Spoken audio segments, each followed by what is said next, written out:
dedicar esta sesión, esta lectura, con profundo cariño a la profesora e investigadora Shirley Mangini, pionera en los estudios de las mujeres de las vanguardias artísticas y políticas en el Estado español y maestra en entusiasmo y generosidad, que nos ha dejado.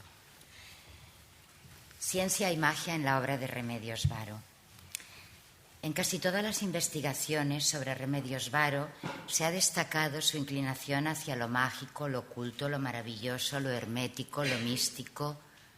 Muchos estudios incluso se han centrado en esos intereses. Y en sus pinturas muchas figuras están dedicadas a la creación mágica a través de la música, la costura o la investigación científica. Además, desde las primeras críticas se identificó a la pintora como maga, alquimista o hechicera. Sin embargo, en esta sesión me voy a dedicar a un tema que he trabajado menos, otro campo de intereses menos estudiado en general, que es el de la ciencia. Pero creo que vamos en el mismo camino que tenía Remedios Varo, la consonancia, la paridad perdida. En el bellísimo texto que le dedica a la artista, la filósofa y amiga de Varo, Juliana González, explica que ella, en su búsqueda creativa y espiritual, se nutrió de las más diversas fuentes, tomando de aquí y de allá todo cuanto le parecía contener una genuina sabiduría y, sobre todo, revelar la existencia de verdades perennes y universales. Y seguidamente recoge algunas de estas fuentes. Aquí están el Bhagavad Gita, el I Ching, el Golem, Ouspensky, Hermann Hesse, todo Hermann Hesse, el Monte Análogo de René Daumal, que da título también a una pintura de Varo, el libro que le fascinó del Retorno de los Brujos, Le Matin de Magicien, el budismo zen, el maestro Eckhart, Jung, Poe, Saint-Exupéry, Bradbury, Lovecraft. Bueno, toda esta lista, dice Juliana, fueron libros y autores y fuentes de sabiduría que subyacen de un modo u otro en su obra o que animaron su creación.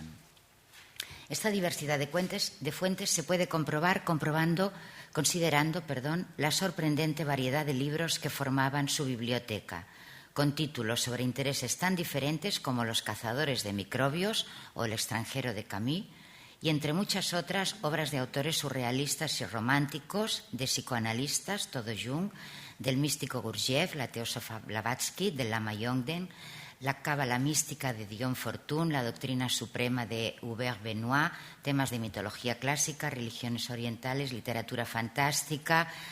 Si ha dicho todo Hesse, más aún todo Aldous Huxley, que la entusiasmaba. En fin, muchos libros que atestiguan el interés del artista por lo místico y lo esotérico. Pero también otros que confirman la amplitud de su curiosidad intelectual.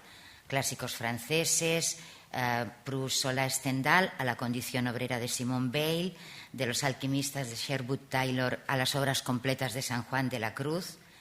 Le apasionaba la ciencia ficción y, además de los autores ya citados, formaban parte de sus lecturas las primeras novelas de Arthur Clarke, los escenarios posapocalípticos de John Wyndham, las novelas de Robert Heinlein. Pareciera, entre la variedad deslumbrante de esta lista, que el nombre de Einstein, que hemos visto antes en los que citaba Juliana, es una anomalía. Sin embargo, en una exploración aún más atenta de su biblioteca, podemos advertir que no era poco el interés de Varo por la ciencia y por los descubrimientos científicos contemporáneos. Por ejemplo, le interesaron mucho las teorías del científico Alfred Hoyle, cuyo libro La naturaleza del universo describe la creación del Sol a partir de la conjunción de gases y polvo de estrellas, que veremos muy presente el polvo de estrellas en la obra de Varo, y guardaba 11 números de la revista francesa de divulgación científica Diagrams de los años 61 y 62. Son temas de estas revistas que están presentes en las obras de sus últimos años de vida. Para seguir trazando los hilos entre la obra de Varo y la ciencia, me parece curioso destacar que la primera exposición de su obra, fuera de México, en Estados Unidos, no fue en un museo de arte, sino en una sociedad de investigación científica. En 1986, en la New York Academy of Sciences, el historiador y filósofo de la ciencia Peter Engel organizó la muestra titulada Science in Surrealism, The Art of Remedios Varo, y escribió para el pequeño catálogo el primer texto publicado que investiga y elucubra sobre este interés. Remedios Varo, Science into Art, se tituló este texto. Curiosamente, también la exposición más reciente, celebrada este mismo año en el Chicago Art Institute, recupera el interés de la artista por la ciencia en una muestra titulada Science Fictions. Sabemos de la atracción de Varo por los avances y descubrimientos científicos y veremos que muchas de sus pinturas hacen referencia a estas temáticas. Están protagonizadas por figuras que estudian, que exploran, personajes vinculados a la investigación, rodeados de instrumentos que evocan las experimentaciones en un laboratorio y que están también embarcadas en un viaje de conocimiento, solitarias, absortas en su trabajo, que siempre implica una búsqueda, y rodeadas de gran cantidad de objetos. Sin embargo, la presencia de conocimientos científicos identificados con la modernidad y el progreso no es evidente en sus obras. Al contrario, en muchas de sus pinturas, la artista nos sitúa en un ambiente medieval, edificios de estilos antiguos, románicos, góticos, europeos, los vestidos de los personajes. Recordemos que ella hizo la mayoría de su obra de la que vamos a hablar hoy en México. Los estrambóticos medios de locomoción en que se trasladan sus viajeros y viajeras, que el escritor Edward Jagger describió así: montan en artefactos barrocos cuyo aparente arcaísmo disimula modos de propulsión aún desconocidos para nuestros más brillantes ingenieros. Remedios, visionaria. Y también los complejos engranajes y maquinarias mecánicas, artefactos que se mueven por palancas, ruedas y poleas sin presencia de tecnología moderna. No era su mundo, tampoco es el nuestro, pero muchas de las emociones que nos despiertan sus pinturas tienen que ver con nuestro ahora, nuestros deseos, nuestras dudas. Podemos recordar que el padre de Varo era ingeniero y que desde niña ella debió conocer los sistemas de poleas y engranajes que muchos años más tarde representó en la mecánica de los medios de transporte que utilizan sus figuras viajeras. Esta es la máquina de la fábrica Burés donde trabajó el padre de Remedios en Anglés. Por eso ella nació ahí. Después, en París, y formando parte del grupo de artistas surrealistas, comprendió y aprendió con ellos imaginerías fantásticas, ilusiones perceptivas, humor, juego, yuxtaposición de objetos ordinarios para conseguir efectos extraordinarios, y es posible que compartiese también el interés del grupo surrealista en relación a la ciencia, en torno a la publicación de El nuevo espíritu científico en el 34 de Gaston Bachelard. Aunque no será hasta finales de 1940 cuando Varo representa, por primera vez en su obra, imágenes de temas científicos. Y lo hizo para alguno de los encargos publicitarios que realizó para la Casa Bayer durante los años que pasó en Venezuela, tras unos primeros años de exilio en México. En Maracay, Varo obtuvo trabajo por medio de su hermano Rodrigo, también exiliado, médico y responsable de las campañas contra el paludismo. Y su tarea fue dibujar parásitos, microbios e insectos al microscopio, un trabajo que requería la gran precisión y atención al detalle que Varo mantuvo en toda su obra. Varo utilizó todos los conocimientos de dibujo científico y técnico que había aprendido en la academia y desarrolló la capacidad de observación y la emoción de la investigación científica. Y aunque tal vez se inspirase en alguno de los libros que he mencionado de su biblioteca para el trabajo científico, para el publicitario, como vemos, se dejó llevar por la imaginación desbordada y el divertimento. La fascinación por el mundo de la investigación científica aparece en otra pieza realizada para la Casa Bayer. En este laboratorio, uno de los experimentos que se realizan es el cultivo de una figura humana de color verde, como una planta, que crece sobre unas raíces, como una planta, alzada sobre la tierra de una maceta y de la que brotan ramitas y hojas, como una planta. Es evidente la evocación de la figura a la planta mágica de la mandrágora. Las calderas al fuego remiten más a un conocimiento brujeril o a un proceso alquímico que a los de un laboratorio moderno. Vemos ya en esta pieza de encargo muchos elementos que aparecerán unos años más tarde en una de sus obras más conocidas y reconocidas, una de las dos con que se presentó al público en su primera exposición colectiva en México en el 55, cuando el artista tenía 47 años. En la presentación de esta pintura no se tituló Alquimista, sino Laberinto mecánico. Y después se ha conocido también como Ciencia inútil. El laberinto también en el mundo de la alquimia tiene un sentido especial. En el cuadro vemos una figura enfrascada en la tarea de destilar alguna sustancia celeste a través de un laborioso y complicado mecanismo de ruedecillas, poleas y paletas, que recuerdan mucho los de la máquina de la fábrica de su padre. No de su padre, donde trabajó su padre. El suelo rígido de baldosas se ha convertido en una tela flexible que cubre a la figura formando una capa. La protagonista y la tarea que realiza ponen en relación la tierra con el cielo. Los y las alquimistas exploraban e investigaban sobre la naturaleza de las sustancias y sus procesos de transformación. La búsqueda de la piedra filosofal lo era también de un poder espiritual que en un viaje de conocimiento e iluminación les llevaría desde un estado imperfecto y efímero hacia la perfección y la trascendencia. Este viaje, la alquimista no lo hacía solo a través de la lectura o la oración, sino que se realizaba a partir de la materia, sometiéndola a diversos procesos con el fin de purificarla para obtener oro de ella. Su trabajo era un intento de superación del caos, operando con dos materias de principios opuestos, mercurio y azufre, para llegar a la perfección y la unidad, el oro. Trabajaban con la materia, en sus 4 modalidades: agua, aire, tierra y fuego. El oro alquímico está relacionado con la iluminación del espíritu. La obra del alquimista pretendía combinar el trabajo del científico sobre el mundo, el trabajo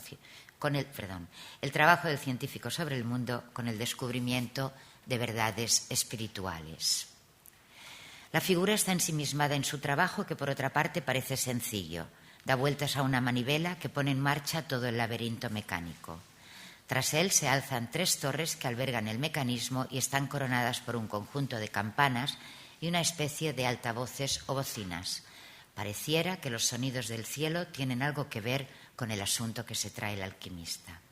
La relación con los astros es fundamental, y de ellos proviene la materia prima de su experimento.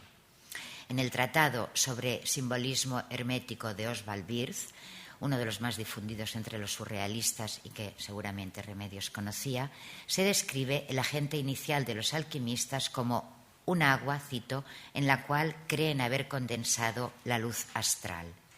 La alquimista somete esta materia a la calcinación, la destilación a la quinta esencia y la procesa una y otra vez y después la embotella, tal vez para fabricar el agua de vida. Igual que la materia, el alquimista está en una transformación que es parte del proceso alquímico. No hay ningún rasgo en la figura que nos permita identificarla claramente con un hombre o con una mujer. Históricamente, la relación entre la química y la alquimia ha sido estrecha y seguramente la alquimia interesó a Varo por lo que sus procesos tienen de mágico y de místico, de transformación espiritual y a la vez de investigación científica. La obra de Varo ha despertado el interés de muchos científicos que han hecho lecturas a partir de su propia disciplina. Peter Engel, a quien hemos ya presentado como comisario de la primera muestra sobre la ciencia en la obra de Varo, hace una lectura de sus obras en relación a la preocupación del artista por el desencantamiento del mundo contemporáneo. El deseo de trascendencia de tiempos pasados está destrozado, dice Engel, y sostiene que para la concepción contemporánea la alquimia es un engaño, una ciencia inútil, y que tal vez por eso Remedios Varo le puso ese título. Con la victoria del racionalismo científico, dice Engel, el rostro de la alquimista tiene una expresión de desilusión ante el sinsentido de girar y girar y girar una manivela. He puesto esta imagen porque el científico aquí está trabajando con muchos modelos y enseguida veremos también esta idea de los modelos en la obra de Baró. Sobre Alquimista propone una preciosa lectura vinculándola a una hipótesis de la astrofísica sobre los orígenes de las estrellas y su luminosidad, que ahora voy a recoger en relación a otra obra de Baró, a esta que estamos viendo ahora.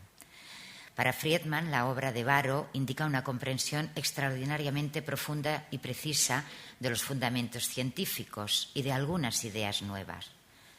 Baró, escribe, era una ávida lectora de ciencia ficción y de respetables divulgadores científicos como Fred Hoyle e Isaac Asimov, y de ellos aprendió cosmología, evolución y genética. Y es precisamente sobre Hoyle, sobre la obra al estudio científico que remite para explicar, para dar otra visión de esta papilla estelar, que es una obra que ha tenido muchas lecturas, tiene muchas posibles, como casi todas las obras de Baró y de muchas otras artistas, y es una de las más populares. La lectura más popular es que la joven alimenta con polvo de estrellas molidas a una delgada luna en fase creciente para que alcance su plenitud, una metáfora poética sobre los cambios de las fases de la luna. Pero nosotros sabemos que la luna no crece ni decrece, sino que las fases dependen de la situación geométrica del Sol, la luna y la Tierra. La luna no emite luz propia y para brillar depende de la luz del Sol, no de ser engordada con papilla, ¿no? Bueno, pues tal vez hay un vínculo que es el que nos propone este científico, ¿no? La lectura desde la ciencia. Es una lectura científica pero también poética. Desde hace casi un siglo, los astrofísicos modernos han elaborado diferentes hipótesis y explicaciones sobre los orígenes del mundo y de la vida. Y una explicación sobre el origen del Sol y las estrellas de nuestra galaxia es que empezaron a formarse hace miles de millones de años a partir de una nube gigantesca de gas y polvo que procedía de restos de estrellas muy anteriores que habían explotado en supernovas. Con el tiempo, la gravedad produjo condensaciones en la nube y en el centro de esas condensaciones se produjo un aumento de temperatura y presión suficiente para provocar una fusión nuclear. Os ruego que no me hagáis preguntas sobre estos temas porque no. La fusión produjo helio y elementos más pesados y liberó una cantidad enorme de energía, calor y luz. Es el comienzo de la vida principal de cada estrella. Según esta explicación, la pintura de Baró no respondería a una representación poética, mágica, mitológica, sino a una imaginativa formalización de una explicación científica. La luna brilla iluminada por el Sol, sí, pero el Sol se ha formado de papilla de estrellas. No podemos saber si Baró conocía esta teoría, pero está explicada en el primer gran libro de divulgación de uno de los autores que más le interesó. Ya lo hemos mencionado, Fred Hoyle, que estaba en su biblioteca. En La naturaleza del universo, Hoyle describe detalladamente la conversión de polvo estelar en luz solar, a la que él mismo, a esta teoría, había contribuido de manera fundamental. A aquella nube originaria se debe la existencia de los astros y de la vida en la Tierra. Todos los átomos pesados, incluidos la mayoría de los que componen nuestros propios cuerpos, tuvieron que fabricarse en el centro de las viejas estrellas, dice esta teoría de Hoyle. En palabras del científico, el carbono, el nitrógeno y el oxígeno que hay en nosotros estuvieron un día dentro de una estrella, dentro de un tipo de estrella particularmente espectacular que dispersó su material mediante una explosión en el espacio interestelar, donde quedó disponible para el proceso que condujo al origen del Sol, de los planetas y parece, según Remedios, de nosotros mismos. Friedman señala que varias de las pinturas de Baró se detienen en retratar un momento fundamental del proceso de investigación científica, el de inventar un nuevo modelo, es decir, el de producir una visualización mental, matemática y a veces material, física, de una teoría. El modelo es esencial porque se puede manipular y probar, cosa que, por ejemplo, en el caso que estamos viendo, no se puede hacer con la naturaleza, no podemos mover la luna y las estrellas. El modelo no es una realidad, sino la expresión de una idea que se utiliza como instrumento para probar o desechar una teoría. En Fenómeno de ingravidez, Baró retrata a un científico, a un astrónomo. En una estantería de la habitación en que él se encuentra, una selección de modelos planetarios están colocados ordenadamente. Antes que el científico de Baró, muchos otros investigadores, Ptolomeo, Copérnico, Kepler y Newton, habían propuesto modelos diferentes. Y tenemos muchas representaciones de la fisicidad, de la materialización de estos modelos. La habitación está duplicada. Parecen dos habitaciones superpuestas, la una a la otra, con un ángulo de 30 grados. El científico se encuentra en equilibrio o un poquito en desequilibrio entre estas dos habitaciones. Si observamos, tiene un pie en cada una de ellas. Este astrónomo observa cómo su modelo de la Tierra y la Luna ha despegado. Se ha desprendido de su soporte, que queda en el suelo, y flota ingrávido en un espacio de cuarta dimensión. Friedman señala que en esta imagen cualquier científico puede identificar enseguida la ruptura epistemológica radical que supuso la física de Einstein. La estructura remite a una representación gráfica, un diagrama de dos marcos de referencia del espacio y del tiempo, de diferentes estados de movimiento. El espacio de cuarta dimensión se ha superpuesto en un ángulo de 30 grados sobre el original, ilustrando la curvatura del espacio-tiempo de la teoría de la relatividad de Einstein, que modificó los conceptos de espacio y tiempo absolutos con que Newton había elaborado su propio modelo. En parte, este rápido reconocimiento se debe al tratamiento de la perspectiva en la pintura de Baró, a su diseño geométrico, que constituye el núcleo de la idea de Einstein. Se dibuja un gráfico, los ejes X e Y, y a continuación se gira el gráfico 30 grados para mostrar cómo se desplazan el tiempo y el espacio en diferentes estados de movimiento. La perspectiva es muy importante en muchas obras de Baró, el dominio que ella tenía de la perspectiva para crear con esta técnica tan estricta espacios imposibles, espacios irreales, y aquí vemos, ¿no?, algunos de sus apuntes sobre este tema. La artista también nos dejó su propia descripción de esta pintura en las notas que escribía al reverso de las fotografías que enviaba a su hermano. La Tierra se escapa de su eje y su centro de gravedad, al grandísimo asombro del astrónomo que trata de encontrar su equilibrio, encontrándose con el pie izquierdo en una dimensión y con el derecho en otra. Sin embargo, si nos fijamos en el rostro del científico, no muestra que esté extraordinariamente asombrado ni asustado porque el mundo se desplaza bajo sus pies. No hace un aspaviento de miedo o de sorpresa. Con el ceño algo fruncido, parece muy concentrado, absorto en un pensamiento. Acaba de descubrir que hay otra manera de entender la gravedad y su expresión anticipa la necesidad de comprender lo que ha sucedido.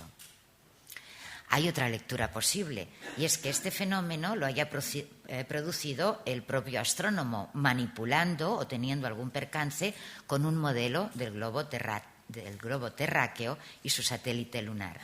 Recordemos que a Baró, tal como queda plasmado en varios de sus escritos, le fascinaba la necesaria colaboración del azar en muchos de sus experimentos.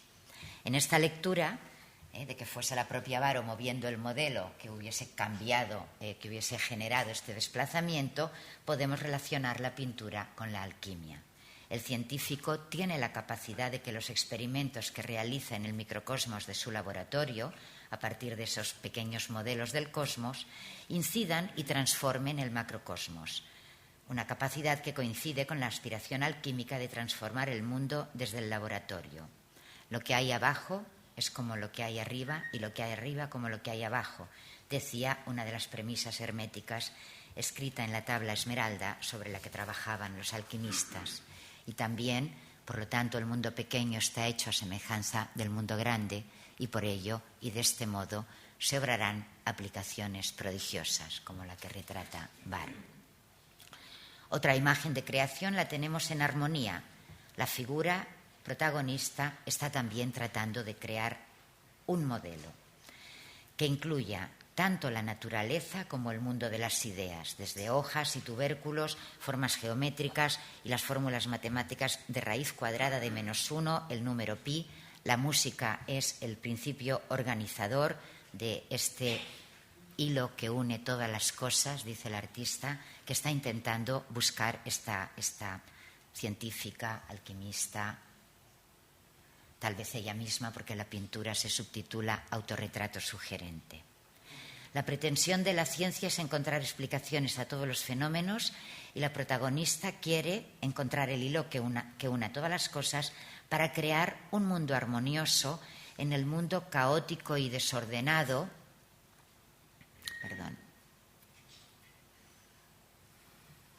En el mundo caótico y desordenado que es su estudio. Como en la pintura anterior, representa el momento en que la investigadora se atreve a imaginar y también a desear crear un universo alternativo, un modelo de cómo funcionan las cosas que difiera radicalmente de los modelos precedentes. Friedman considera que lo que está haciendo de forma única entre los artistas es presentar este momento central del descubrimiento que es tan emocionante para la ciencia como en la pintura anterior.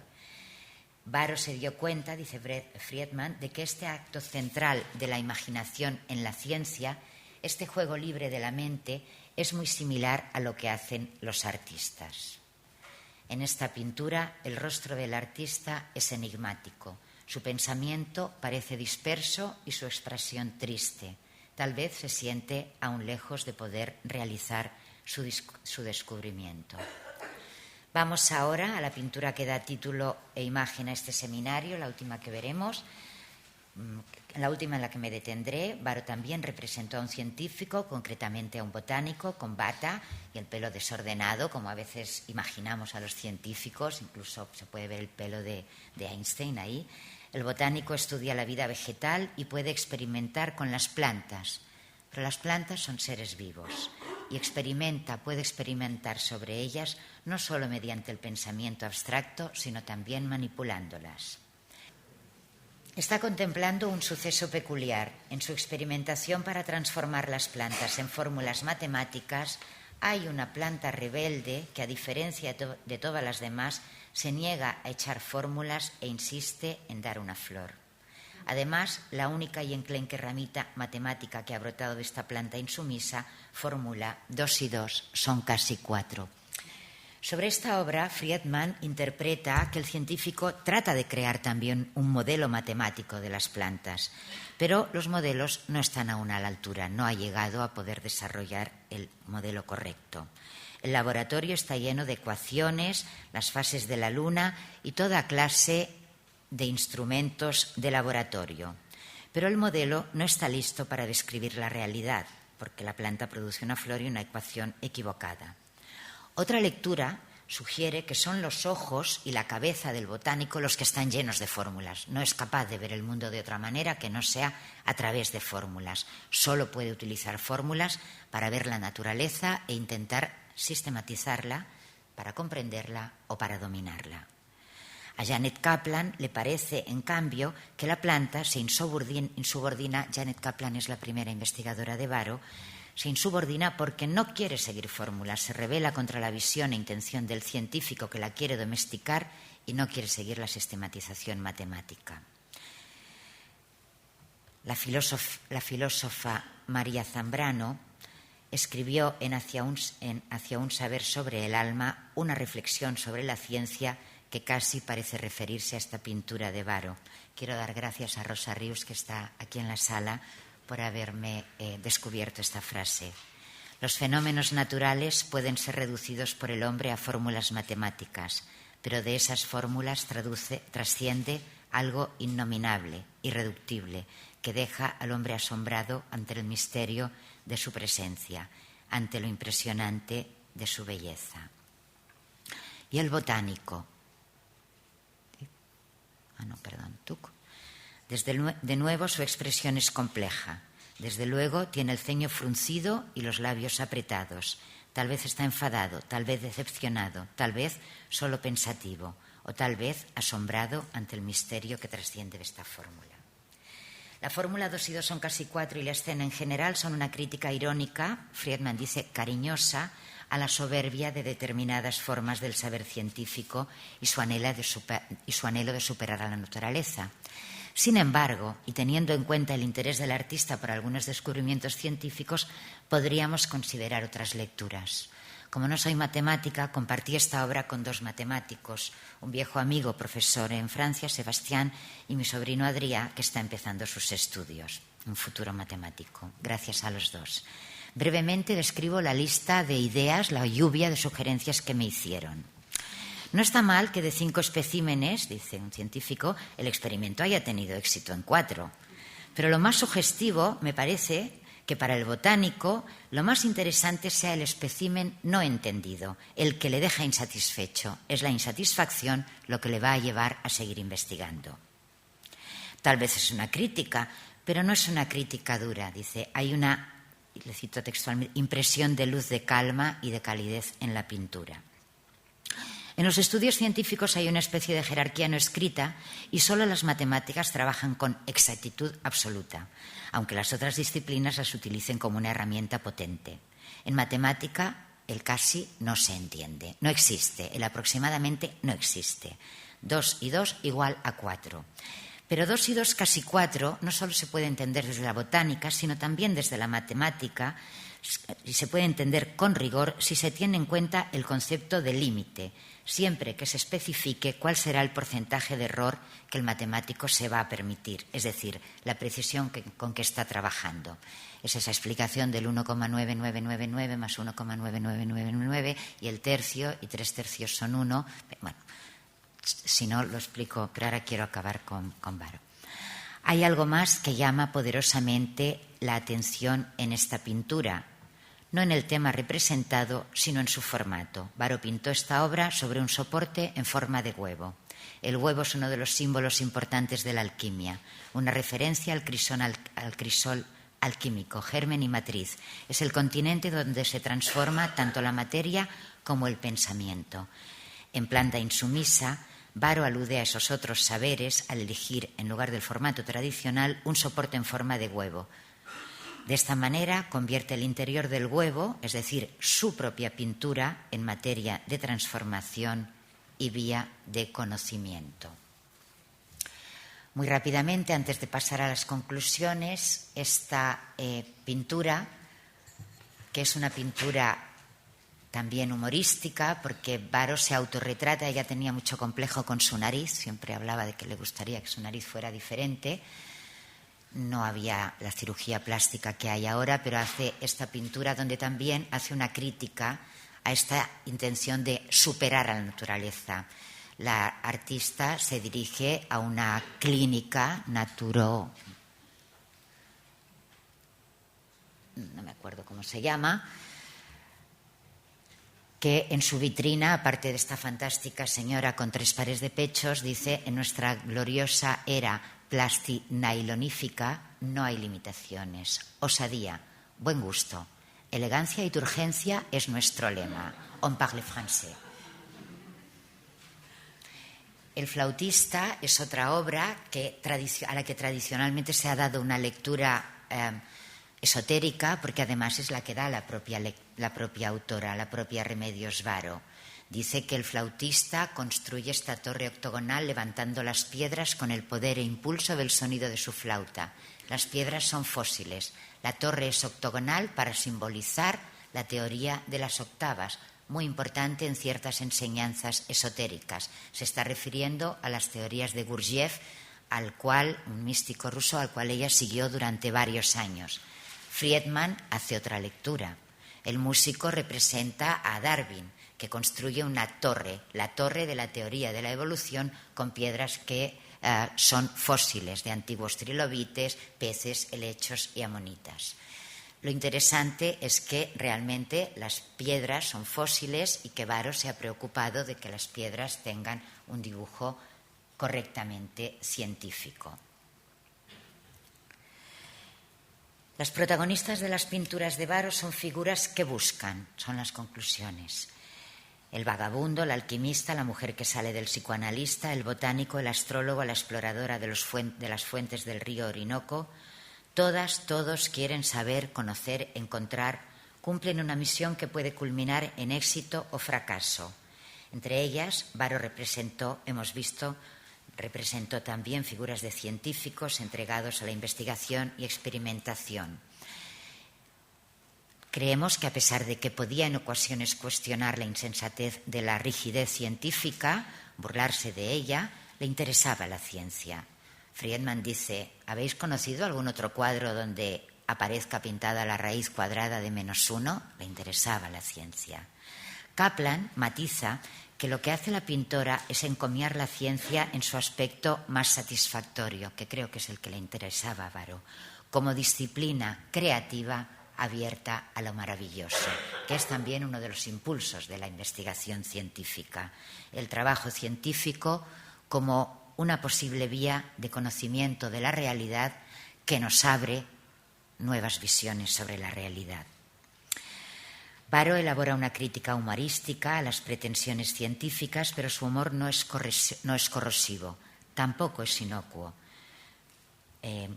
Ella además practicó en sus experimentos, que no hemos podido hablar hoy, de cómo transformar las condiciones de la vida cotidiana, una especie de psicomagia, lo practicó como una disciplina creativa, pero no puede compartir la pretensión científica positivista de establecer un saber exacto, universal y completo, que lo abarque todo. Algunos de sus lienzos alertan del peligro de una, cito la expresión, ciencia sin conciencia. Es una expresión que aparecía en los libros de Pauwels y Berger, en Le Matin de Magicien, que Varo se leyó no sé cuántas veces y está subrayado y está señalado, y es esa falta de perspectiva que tiene la ciencia contemporánea, de que no sabemos a dónde vamos, pero seguimos yendo. Sin embargo, y a pesar de este interés, para Varo la ciencia no era suficiente para explicar ni la complejidad del mundo ni la de sus habitantes, y por ello se interesó por tantos otros caminos de conocimiento. Además, Varo consideraba, según palabras que pone en boca de uno de sus personajes, que es una ironía sobre un investigador en un escrito, que las investigaciones científicas trabajan sobre las transformaciones y cambios en forma mecánicamente desprovista de voluntad trascendental. También Frank Sherwood Taylor, el historiador de la ciencia que escribió el libro sobre la alquimia que Varo tenía en su biblioteca, escribe: el alquimista, cuando no era un mero multiplicador de metales, buscaba un esquema completo de las cosas. Ese esquema completo de las cosas es el hilo que une a todas las cosas, que también nos dice Remedios en la obra anterior que estaba buscando. Semejante meta es claramente inalcanzable para la ciencia, dice Sherwood. Creo que Varo compartía esa opinión. Es seguramente esta búsqueda de voluntad de trascendencia una de las razones, la gran razón del interés de Varo por el tema de la alquimia, por el tema de la magia, por el tema del cuarto camino de Gurdjieff. La meta de todos ellos es la misma que la de tantas protagonistas de la obra variana y de la propia pintora. No se trata de encontrar el metal áureo, sino la consonancia, la paridad perdida. Muchas gracias.